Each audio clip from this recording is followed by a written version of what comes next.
오늘은 에레미야서 9장 23절 24절 말씀을 통해서 참된 성도가 맞습니까? 라는 제목으로 하나님의 말씀을 함께 살펴보도록 하겠습니다. 1987년 저는 강원도 인제에 있는 한 공병대대에 중대장을 했습니다. 그때는 전두환 대통령 이후 간선제에서 직선제로 대통령을 뽑는 선거가 있는 해였습니다.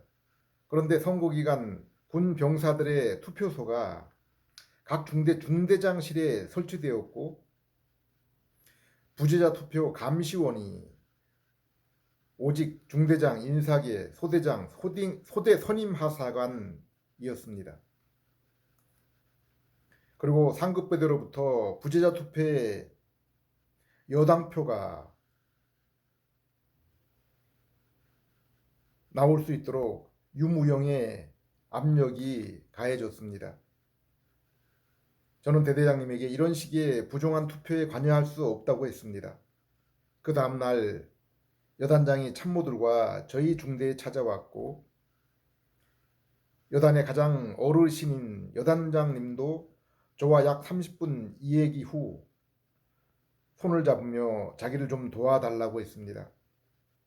거기서 저는 아무 대답을 하지 않았고 부재자 투표 기간에 저는 투표 참관에서 제외가 되었습니다.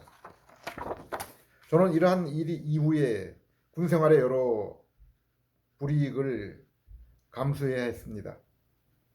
그리고 이제까지 교과서에서 배운 공평, 정의와 현실의 괴리감을 몸으로 경험하게 되었습니다.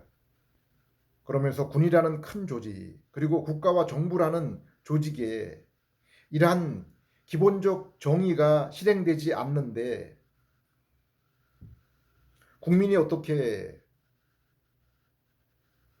그 조직과 나라의 자부심과 기대를 가질 수 있을까 생각해 보았습니다.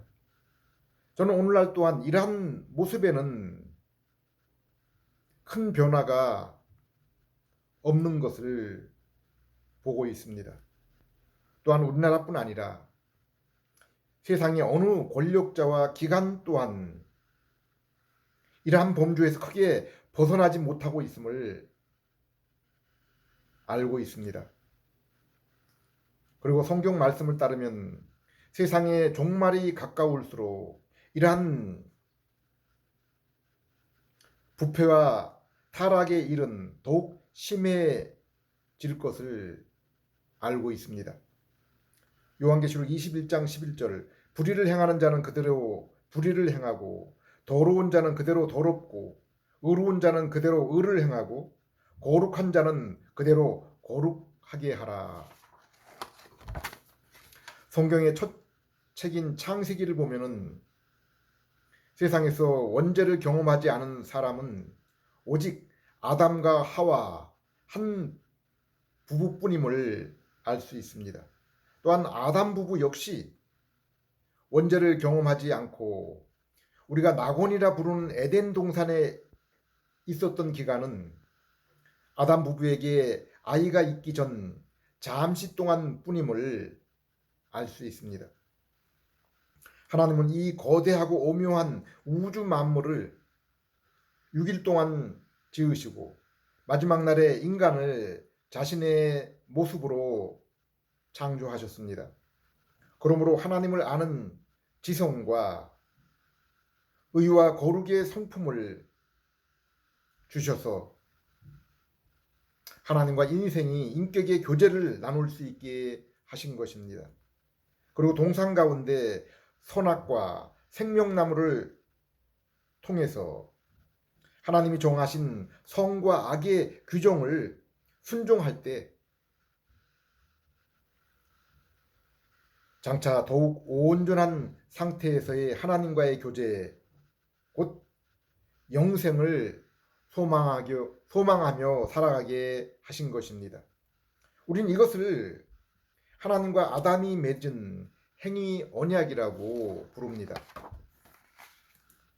그로부터 오랜 후에 하나님의 백성인 이스라엘에게 하나님이 주신 옛 언약이라 불리는 율법과 십계명을 시내산에서 주셨는데 이 율법 또한 행위 언약적 성격이 있습니다.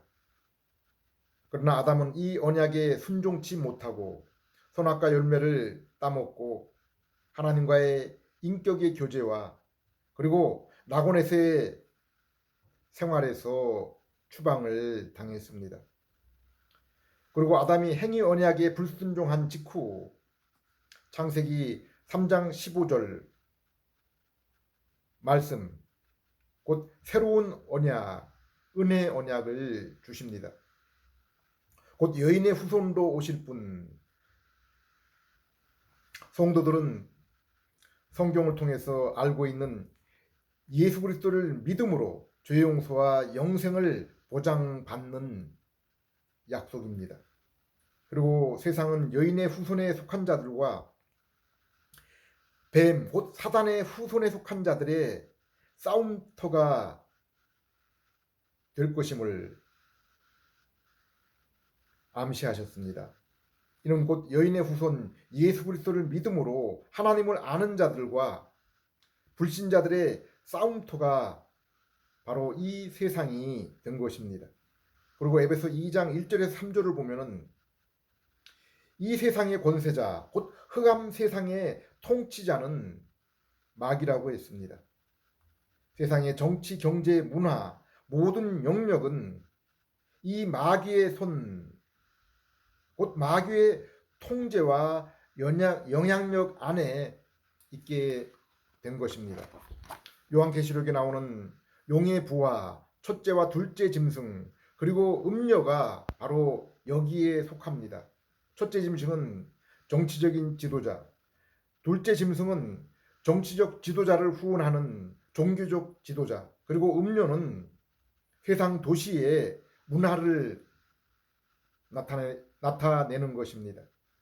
그런데 다니엘서 2장을 보면은 이러한 나라와 세력들, 곧 모든 우상들은 하늘에서 사람의 손도 뜨이지 않은 큰 돌에 의해서 산산이 무너지며 그리고 그 큰 돌 반석이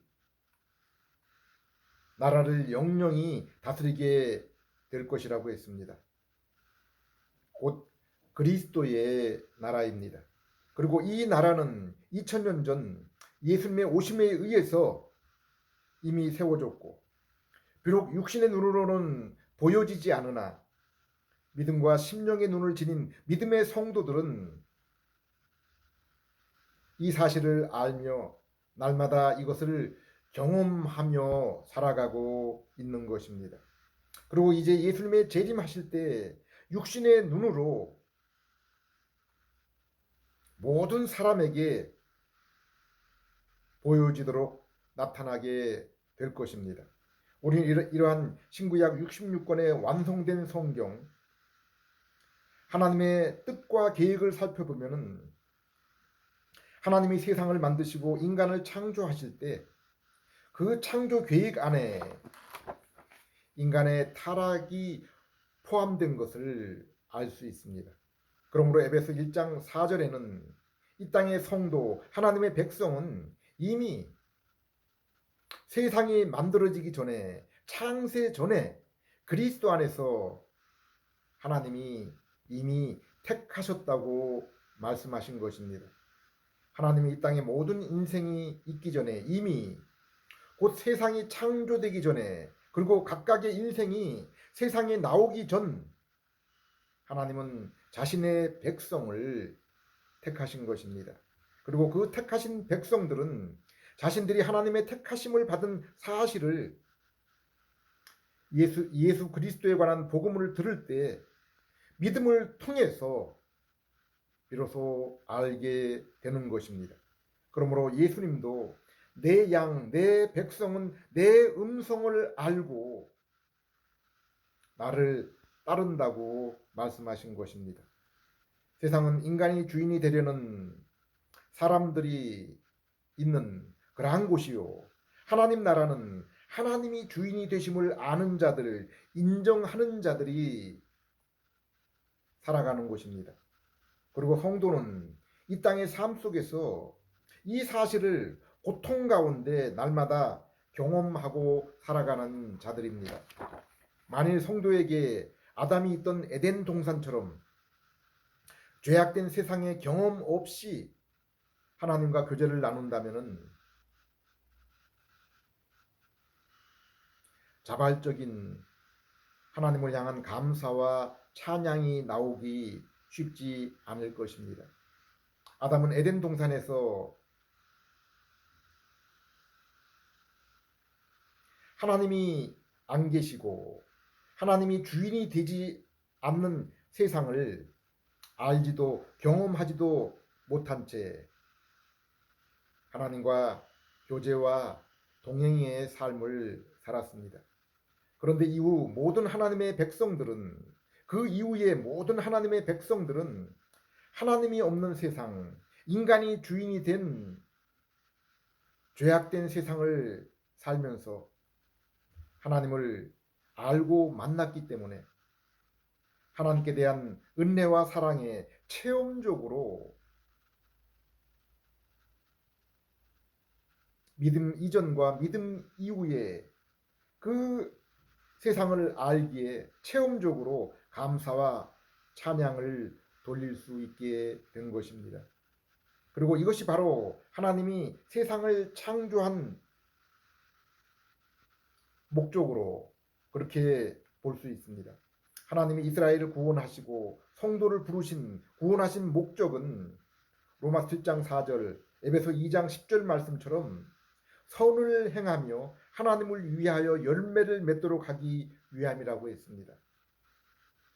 그런데 선을 행하고 하나님의 뜻을 행하는데 죄가 없는 세상, 곧 죄와 어둠과 불의가 없는 낙원 같은 세상에서 선을 행하며 하나님의 뜻을 행하는 곳에서는 이러한 선을 이루고 하나님을 위한 열매를 맺는다는 그것에 참 의미를 찾기 쉽지 않습니다. 백로가 사는 곳에서 백로처럼 살라는 말은 이해하기 쉽지 않습니다. 그러나 온통 까마귀 사는 곳에서 홀로 백로처럼 살아가라 할 때에는 이것을 위해서 고난과 전투 그리고 이를 위해서 하나님의 존재하신 능력, 도우심이 필요하고 이 까마귀 사는 어둠의 세상에서 백로처럼 살기 위해서 하나님께 도움을 구하지 않을 수가 없는 것입니다. 이는 마치 싸움의 대상이 없는 곳에서 정신을 차리라 싸움을 대비하라 하는 것과 내 눈앞에 나보다 훨씬 큰 싸움 상대 곧 죄와 마귀가 있는 상태에서 그것에 적이 되어 싸우라고 하는 것과 같은 란 이치가 비교가 아니겠습니까? 성경은 성도에게 있어서 세상을 싸움터라고 했습니다. 세상을 향해서는 육신의 세상, 사망 그리고 악한 마귀와의 싸움이며 또한 성도 안에서도 죄성을 지닌 겉사람 곧 옛 본성과 중생한 새사람 곧 속사람과의 심령의 마음의 전쟁터라고 했습니다. 그리고 에베소 6장을 보면은 이 싸움에서 승리를 위한 무기는 오직 하나라고 했습니다. 10절 끝으로 너희가 주 안에서와 그 힘의 능력으로 강건해지고 이 싸움의 승리를 위해서 먼저 믿음을 통해 예수님 안에 있어야 됩니다. 사단과 죄의 어둠의 나라에서 탈출하여 하나님의 보호를 받는 아들의 나라로 들어와야 되는 것입니다. 그리고 말씀을 통해 공급되는 전능하신 삼위일체 하나님으로부터의 능력을 공급받아야 하는 것입니다. 디모데후서 3장 15절에서 17절에는 말씀을 통해서 그리스도 안에서 새 생명을 얻고 또한 말씀을 통해서 신의 성품, 인격의 온전함을 갖추라고 했습니다. 히브리서 12장 2절에는 성도의 믿음의 대상이 되시고 또한 믿음의 모범이 되시는 예수님을 바라보라. 3장 1절에서는 그 예수님을 깊이 생각하라라고 한 것입니다. 성경은 오직 예수님만이 하나님을 온전히 알 수 있는 하나님의 영광의 계시이시며 우리의 죄를 사하고 의 곧 영생을 대신 이루실 희생 제물과 대제사장이시라고 했습니다. 세상의 역사를 보십시오. 아담의 후손들인 인류는 오직 두 부류의 인종만이 존재합니다. 오직 두 부류입니다. 그래서 바울은 갈라디아서 6장 15절에 인생에 있어서 참으로 중요한 것은 할례나 무할례가 아니라 새로 지으심을 받는 것이라고 했습니다.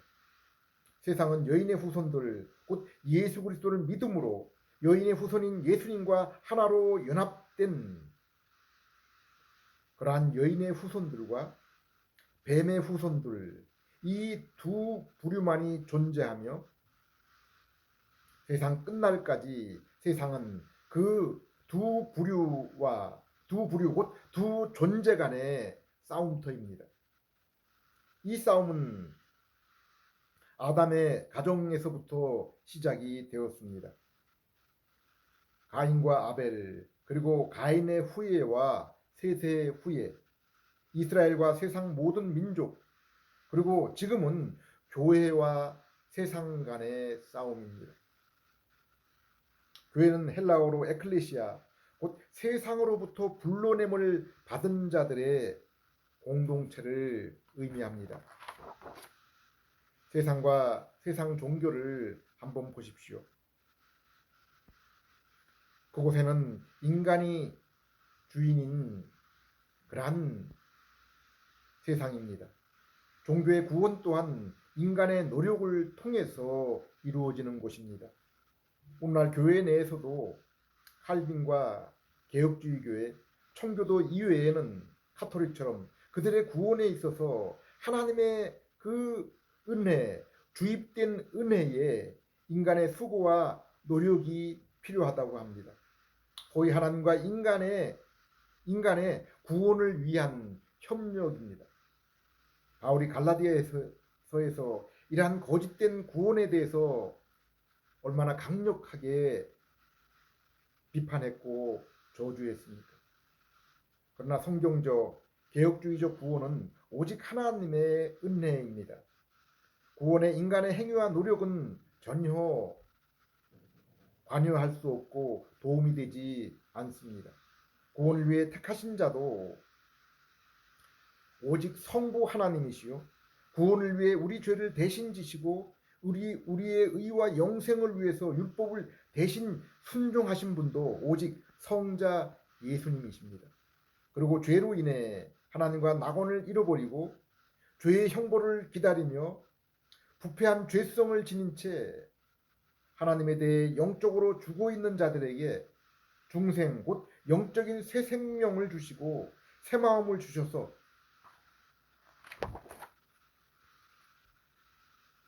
복음을 들을 때 예수 그리스도를 믿게 하셔서 죄 용서와 의 곧 영생을 얻고 하나님의 자녀로 하나님과 화평의 교제를 회복하게 하신 것입니다. 하나님이 인생을 하나님의 형상으로 창조하신 목적은 하나님과 교제를 이루며 하나님처럼 곧 하나님의 인격과 성품을 따라 공의와 인자의 선한 삶을 살며 그로 인해 하나님께 영광을 돌리도록 하기 위해서입니다. 하나님은 이스라엘을 통해 그리고 토라 곧 율법을 통해서 이것을 보이셨습니다. 하나님이 왜 이스라엘을 세상 곧 애굽의 죄와 노예 상태에서 불러내셨습니까? 그것은 아브라함과의 언약 때문입니다. 하나님은 아브라함을 세상에서 불러내실 때 창세기 12장 1절에서 3절에 이 세상과 다른 새로운 백성, 땅, 그리고 하나님이 그들의 주권자와 왕이 되시는 새로운 나라를 세워주실 것을 약속했습니다. 그리고 그 언약을 따라 그의 후손 이스라엘을 구원해 내신 것입니다. 그리고 시내산에서 율법과 십계명을 주시면서 하나님의 장자, 제사장 민족, 거룩하게 구별된 백성으로 이제 하나님의 백성답게 하나님의 뜻을 따라 살라고 주신 것이 바로 율법입니다. 미가서 6장 8절에서 하나님의 선하신 뜻은 인생이 공의와 인자를 행하며 겸손히 하나님과 동행하는 것이라고 했습니다. 그런데 보십시오. 하나님이 왜 노아를 통해서 이전 세상을 심판하셨습니까? 창세기 6장 5절에 그들의 마음의 부패 때문이라고 했습니다. 그리고 인생 각자의 그 모든 부패한 인생으로 인해서 온 세상이 죄악으로 가득 차 있기 때문이었습니다. 그러나 노아의 홍수 이후에 의인 노아의 가정으로 시작된 새로운 세상 또한 얼마 안 있으면 멸망당한 첫 번째 세상과 똑같이 타락해질 것이 분명했습니다. 우리는 그 후에 우리는 잠시 뒤에 인간이 번영하여 바벨탑을 쌓을 때 그것이 증명된 것을 볼 수 있습니다. 그래서 하나님이 이 세상에서 창세전 택한 하나님의 백성들의 구원을 위해서 베푸신 은혜가 일반 은혜입니다. 언어의 혼란을 통해서 민족끼리의 분리를 일으켜 주시고 그들 간에 서로 견제하며 이 세상에 죄악이 범람하는 것을 억제하신 것입니다.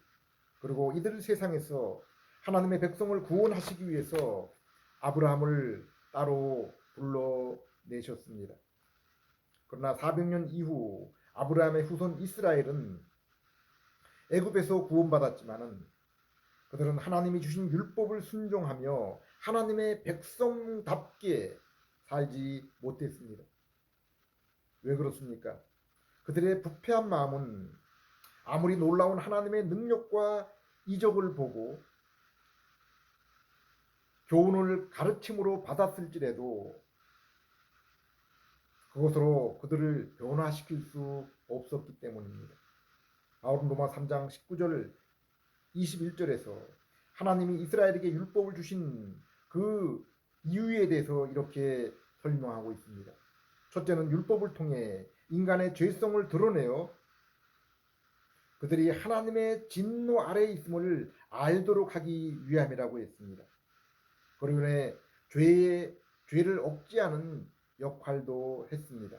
그리고 둘째는 이러한 율법, 옛 언약은 하나님이 예비하신 의, 곧 예수 그리스도를 통한 구원을 알리는, 구원을 증거하는 모형과 그림자의 역할이라고 했습니다. 예수님이 이 땅에 오시기 전 구약시대의 성도들이 어떻게 구원을 얻었습니까? 구약 성경, 곧 넓게는 율법이라 불리는 토라, 곧 모세 오경, 선지서, 그리고 시편을 포함한 성문서에 나타난 장차 오실 예수 그리스도에 관한 언약, 예언, 모형, 그리고 그림자를 통해서입니다. 히브리 11장에 나오는 인물들이 모두 이것을 통해 장차 오실 예수 그리스도를 믿고 구원을 얻어 이 땅에서 믿음으로 하나님과 교제하며 살아가던 성도들입니다. 이사야서 53장을 보십시오. 예수님이 오시기 수백 년 전에 기록된 것이지만은 예수님이라는 그러한 이름만 나오지 않았지, 어떻게 예수님의 생애에 대해서, 그분의 존재와 사역에 대해서 이토록 생생하게 기록할 수 있었습니까? 에레미야 31장 31절에서 34절, 에스겔서 36장 25절에서 27절에 나타난 구약 성경의 옛 언약이라 이라는 이름으로 예수 그리스도를 믿는 성도들이 이 땅에서 누릴 신분과 상태에 대해서 얼마나 자세하게 기록했습니까? 하나님은 그들에게 성령님을 보내셨고, 그들로 인해, 성령님으로 인해 그들의 영과 마음이 새롭게 새로운 성품과 성향을 지니게 되었습니다. 그러므로 율법을 기쁨으로 순종하며 하나님을 알며 올바른 지식으로 예배드리고, 하나님은 그들의 죄를 영원히 기억지 않으시며 그들의 하나님, 그들은 하나님의 백성과 자녀가 되게 되었다고 했습니다. 다윗 왕은 이 사실에 대해서 시편에서 이렇게 고백합니다. 내가 이 땅에서 부귀와 영화의 오랜 세월을 사는 것보다 주님 나라의 문지기로 단 하루를 사는 것이 좋습니다. 이러한 고백은 이 땅의 모든 참된 성도의 한결같은 마음의 고백이기도 합니다. 하늘나라 천국과 영생은 다름 아닌 예수 그리스도를 믿음을 통한 하나님과의 만남, 그로 인한 영원한 교제인 것입니다. 에레미야 9장 23절 24절에 성도가 가진 자랑할 보물이 무엇이라고 했습니까? 성도가 영원토록 자랑해야 할 것이 무엇이라고 했습니까? 세상 사람들은 그들의 세상적인 지식과 학벌을, 그리고 부와 권세를 자랑합니다. 그것을 얻기 위해서 추구하며 살아갑니다. 오늘날도 여전히 변한 것이 없습니다. 그러나 성도가 소중히 여기며 자랑하는 것은 무엇입니까? 하나님의 존재하심과 그분이 공평과 공의, 인자의 성품을 지니신 것을 아는 것. 성도가 자랑하는 것은, 자랑해야 할 것은 바로 이것이라고 했습니다. 바울도 빌립보 3장 8절에 이와 동일한 자신의 자랑을 고백합니다. 또한 모든 것을 해로 여김은 내 주 그리스도 예수를 아는 지식이 가장 고상함이라. 성경이 증거하는 것, 그리고 하나님이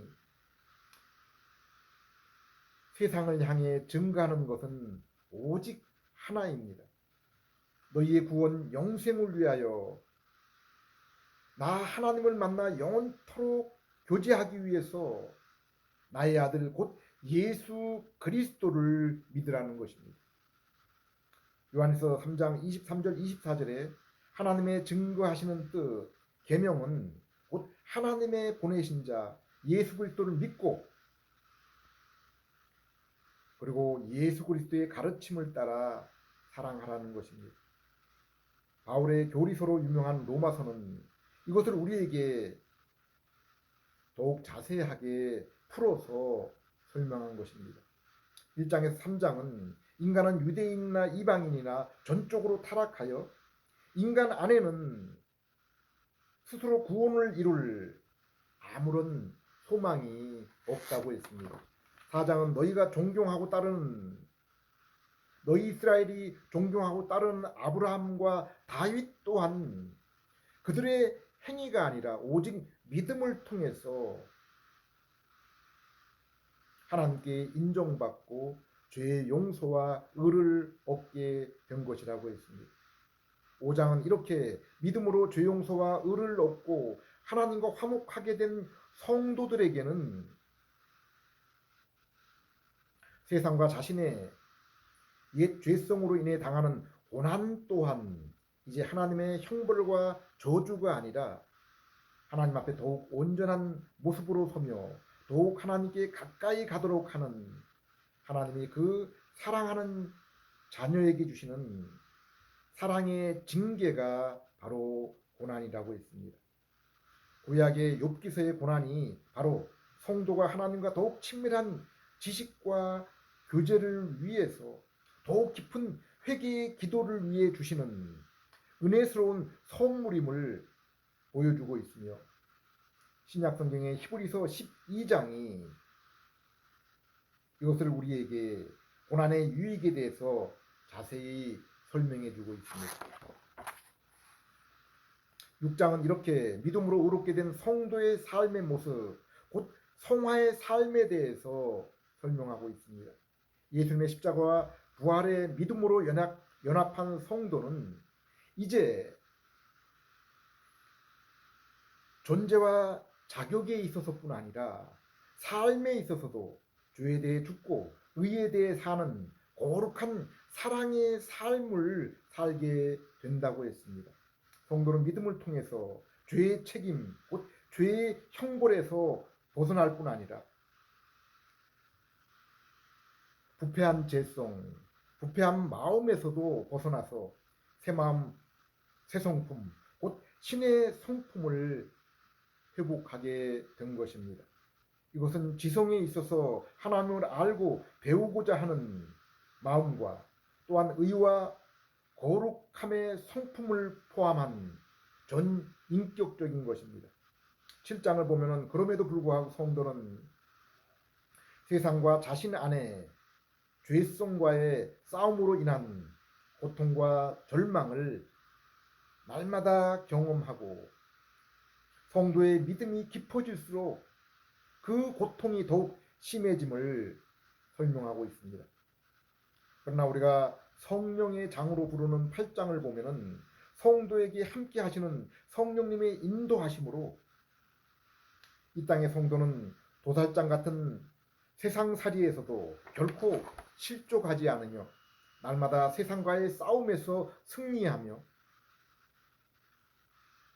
그러므로 인해서 더욱 그리스도를 아는 지식과 그분을 닮는 삶을 통하여 풍성한 하나님과의 교제를 날마다 경험하며 살아간다고 했습니다. 사단의 고소와 정죄가 성도에게 결코 죄책감과 넘어짐이 될 수 없다고 했습니다. 9장에서 11장에서는 성도의 이러한 구원은 성도의 그 노력에 의한 것이 아니라 오직 하나님의 택하심에 달려 있다고 했습니다.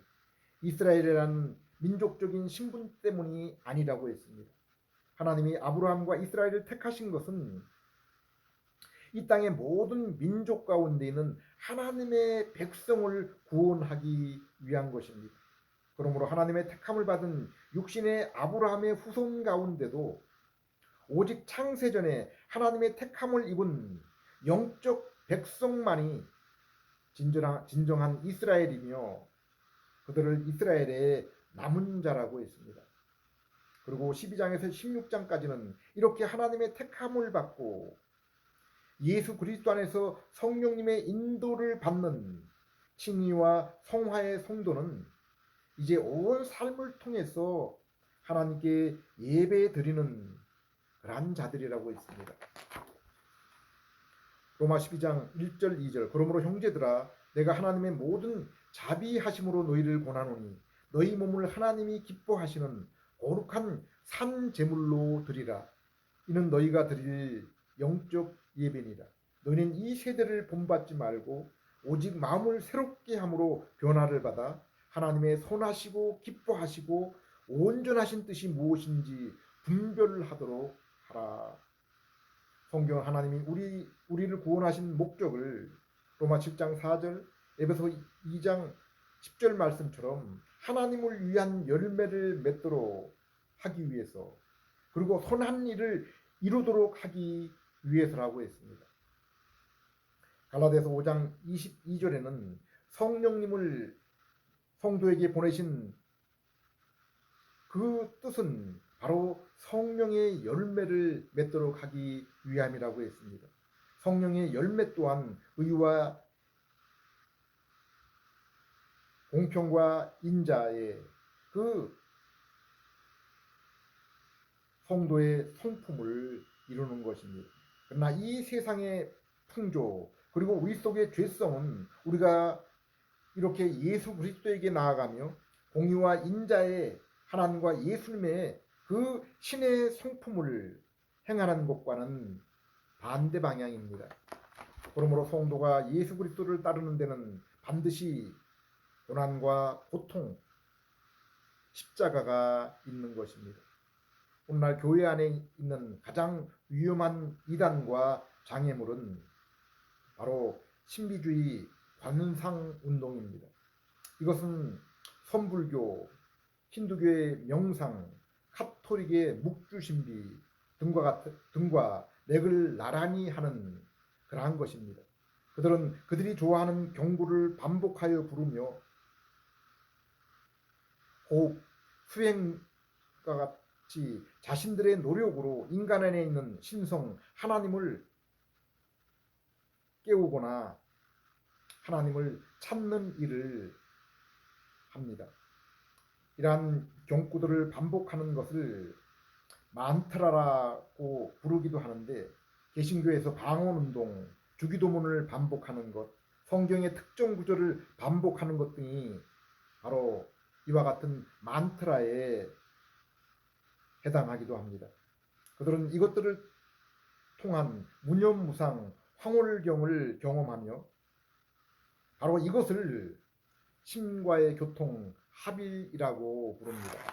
그러나 성경적 구원과 하나님과의 만남은 이러한 인간 내부의 신성 또는 하나님의 흔적을 찾는 데 있는 것이 아니라 곧 인간의 외부에서 하나님으로부터 오는 것이며 그것은 오직 하나님이 주신 성경을 통해서 하나님이 성경을 통해 알리신 예수님을 그리스도와 하나님의 아들로 믿고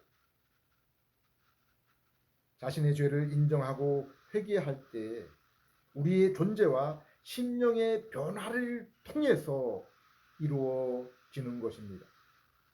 그리고 믿는 자의 증거는 하나님의 말씀인 성경을 사랑하며 읽고 배움을 통해서 더욱 예수 그리스도를 알고 그분의 모습으로 곧 의와 거룩의 인격으로 변화되어 가는 것입니다. 곧 성경의 하나님의 언약의 말씀을 따라 예수 그리스도를 믿어 하나님의 자녀로 신분과 존재가 변화되고 마음이 새롭게 되어 하나님의 계명을 기쁨으로 순종하는 영혼의 양식으로 삼으며 하나님과 형제와 이웃을 사랑하는 삶, 곧 공의와 인자의 삶을 살아가는 것을 인생의 목적으로 살아가게 되는 것입니다. 그리고 이러한 공의와 인자의 삶을 살며 성도가 그로 인해 고난과 손해에도 불구하고 결코 영혼의 양식인 성경과 성령님을 통한 인도로 주님과의 그 교제와 동행을 성도의 최고의 가치와 기쁨으로 살아가는 것입니다. 기도드리겠습니다. 하나님 아버지, 이 귀한 성경을 주시고 성령님의 조명하심을 통해 성경이 증거하시는 십자가와 부활의 예수님을 믿게 하심을 감사드립니다. 이 시간도 예수 그리스도의 이름과 성령님의 인도로 하나님을 만남이 저희의 최고의 기쁨이요 복이요 자랑임을 고백드립니다.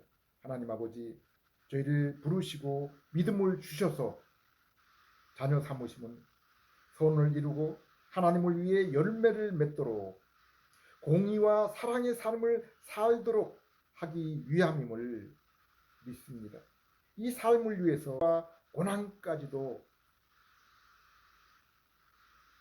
지고 가는 그것을 감당할 수 있는 저희들 되게 해 주시옵소서. 예수님 이름으로 기도드립니다.